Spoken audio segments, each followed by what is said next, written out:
ভারতীয় মেধা ও স্টার্টআপ ইকোসিস্টেমের ভবিষ্যৎ নিয়ে এক অত্যন্ত ইতিবাচক বার্তা দিলেন প্রখ্যাত ব্যবসায়ী এবং শ্রী বালাজির প্রতিষ্ঠাতা মানব পাল। তার মতে আগামী 5 থেকে 7 বছরের মধ্যেই ভারতীয় উদ্যোক্তারা আমেরিকান উদ্যোক্তাদের মতো বিশ্বমঞ্চে সমমর্যাদা এবং আধিপত্য অর্জন করবেন। দীর্ঘদিন ধরে বাংলার আবাসন শিল্পে অ্যাফোর্ডেবল হলিডে হোমের পথপ্রদর্শক হিসেবে কাজ করা মানব পাল একজন প্রথম প্রজন্মের সফল উদ্যোক্তা। সম্প্রতি BCC and I, BC, ICC এবং এমসিসি অ্যান্ড আই এর মতো মর্যাদাপূর্ণ বাণিজ্যিক সংগঠনগুলোর বিভিন্ন সভায় তিনি এই আশার কথা শুনিয়েছেন।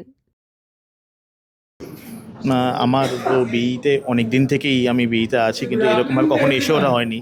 তো এত সুন্দর একটা ভাইব্রেন্ট এনভায়রনমেন্ট, আমরা একটা যেরকম একটা ওয়ার্ল্ড ক্রাইসিসের মধ্যে যাচ্ছি, ইকোনমিক্যাল ক্রাইসিস, সেখানে এত এন্টারপ্রেনিয়ার, তাদের ছোট ছোট ছোট ছোট প্রচেষ্টা কিন্তু আমাদের ইকোনমিকে সত্যি কতটা হেল্প করবে, আমাদের দেশকে কতটা হেল্প করবে এইরকম একটা কঠিন পরিস্থিতিতেও নিজেদের সাপোর্ট করার জন্য। তো সেরকম একটা ছোট্ট প্ল্যাটফর্ম যেটা খুব ভাইব্রেন্ট, আমার এসে সত্যি শুধু ভালো লেগেছে এরকম বলবো না, খুব নর্মালি বলা হবে। যেন গায়ে কাঁটা দিয়ে উঠছে যখন আমি ইন্ট্রোডাকশনগুলো শুনছি।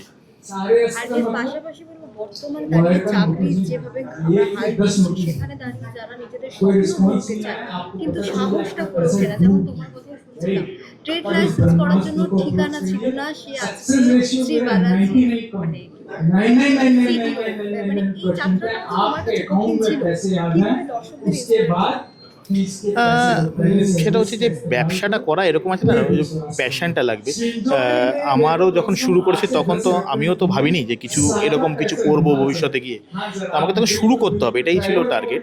তো শুরুটা যদি আজকের দিনেও কেউ করতে পারে, এবং আজকে তো ইন্ডিয়া আমাদের এতটা স্ট্রং কান্ট্রি, আমাদের গভর্নেন্স এত ভালো, আমাদের এত বড় ডেমোক্রেসি, সেখানে দাঁড়িয়ে কেউ যদি কিছু শুরু করে, হার্ডেলস তো থাকবেই, ব্যবসা শুরু করতে গেলে হার্ডেলস থাকবে, বাট সাকসেস রেট অনেক হাই হবে। আর এখন তো গভর্নমেন্ট স্টার্ট আপ থেকে শুরু করে সব কিছু এত বেশি প্রমোট করছে, তো এবং অনেক কিছু ইন্টারনেটের যুগে অনেক সহজলভ্য, মেন কথা ইনফরমেশন এত সহজে পাওয়া যায়, যেটা আমি যখন শুরু করেছি তখন ছিল না।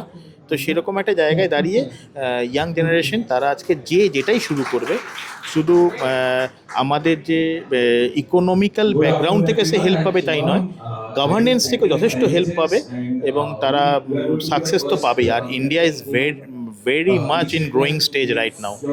আর ওয়ার্ল্ড পাওয়ার যেরকম শিফট হচ্ছে, আমরা হয়তো ফিল করছি না, but more or less third world war চলছে এখন। তো আমরা হয়তো আগামী 3-4 বছরে দেখবো ওয়ার্ল্ড পাওয়ারটাও শিফট করে যাবে। সো ইন্ডিয়া কিন্তু is in a very good platform right now. তো আমাদের দেশে ইয়াং এন্টারপ্রেনিয়ার আগামী 5-7 বছরের মধ্যে কিন্তু নিজেদের ওই আমেরিকান এন্টারপ্রেনিয়ারদের থেকে খুব একটা কম জায়গায় নিয়ে যাবে না।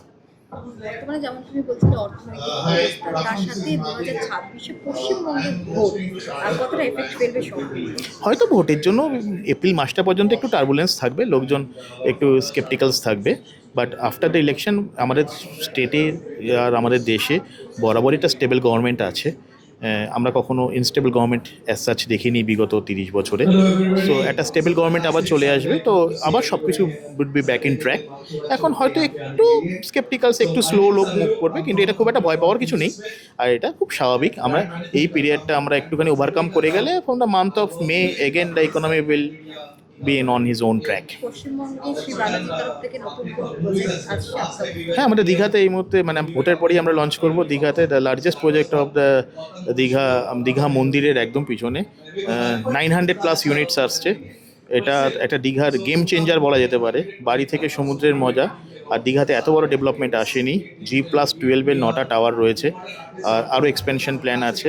আর হোপফুলি, যদিও অলরেডি এখন দীঘাতে 2টো 4-স্টার প্রপার্টি চলছে, hopefully the third five star would be in our premises.